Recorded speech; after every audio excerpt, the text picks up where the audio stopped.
Welcome to the 1334 podcast. Today's episode is just a little bit different. I'm going back into some of the old videos I produced maybe 4, 5, 6 years ago, and I want to start a series going back and showing some of the stuff that, since you guys as a new audience may not have seen, I want to go back and give some of the stuff the attention that it deserves. This week, I want to show you Limitless Boundaries and Dramoski Franklin. What he's doing in our community is astounding. He is reaching young boys and young men in our community. What he's doing, you can see that his heart is in it, that all of his heart, everything he wants to do is for the young men and young boys in our community. And I know that you will hear that in today's episode. Soon, I'll be sitting down to have a further conversation with him on how it has evolved over the last 5 years, and that's not something that you're going to want to miss either. If you get the chance, be sure to go check out everything else that he's posting and he's done. You can visit their website, and this is not an episode that you are going to be disappointed in. Thank you. I don't know, end it like a TED Talk. I don't know. Yeah. Here's the video. Just here.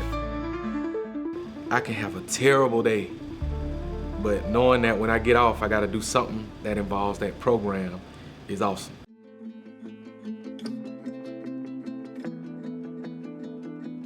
When I was younger, I didn't have this stuff. Like I didn't have, like a lot of stuff my mom couldn't afford to do. And I understood that. I was never angry at my mom. I just understood that, man, it was kind of disappointing, but at the same time, we couldn't afford to play youth football. And it wasn't that pricey back then, but we didn't have a lot. So a lot of stuff I had to quit doing in order to, make sure we had a decent life, pretty much. I didn't want my kids to experience that. I didn't want kids to not be able to play a game that they love because of money.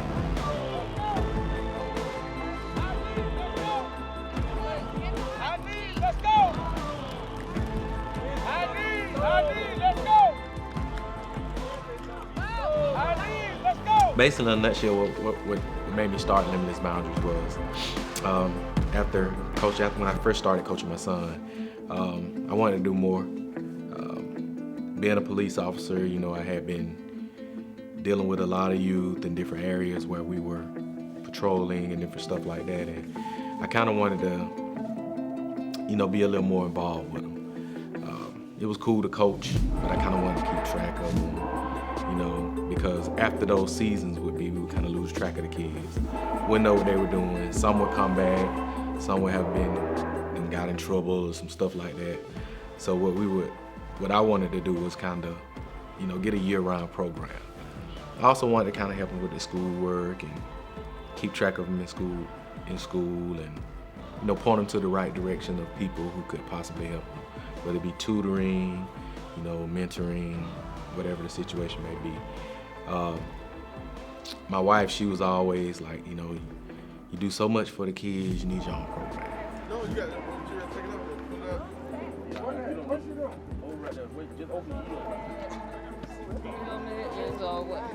Probably a large like last year. You done beat him. They had done struck a little bit, boo. A lot of people in the community help do it. Of course, one of the main people who was kind of like the driving force behind it was my wife, Keisha. And a person that helped us a lot was Matt Fuller. He's actually a city commissioner. He was one of the people that was like, I got some people that I can put in place and help y'all out and get what you need. Shoulder pad and helmet, medium. I got you. Go right there, coach gonna give you a shoulder pad, okay?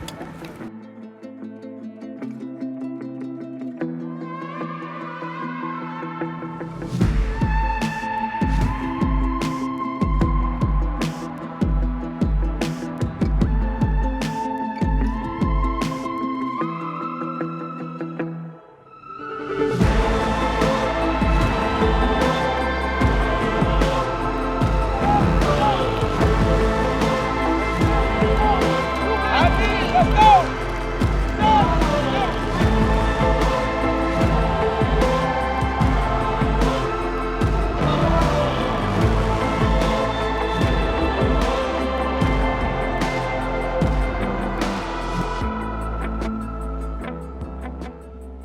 wound up starting the South Georgia Wolverines. But like I told, I said, and like my wife said, she said, this is just for, to get our football team squared away or whatever, but we want bigger. We want a non-profit organization. We don't want just to focus on football. We want to focus on several other different sports. We also want to try to get people that are going to help tutor and do stuff, differently. We're talking about young people. We're talking about molding their minds. And it's like, man, there's no limit what we can do with these kids. And then when I thought about limit, I said, man, you know what? I said, limitless. The boundaries are limitless. And then I said, well, I'm gonna name it Limitless Boundaries. Everyone that we have that's involved in it, they all have the same focus, and that's the youth. We want to basically try to help mold and build young minds so that when they leave here, they go off and be great, they come back and do something for the community.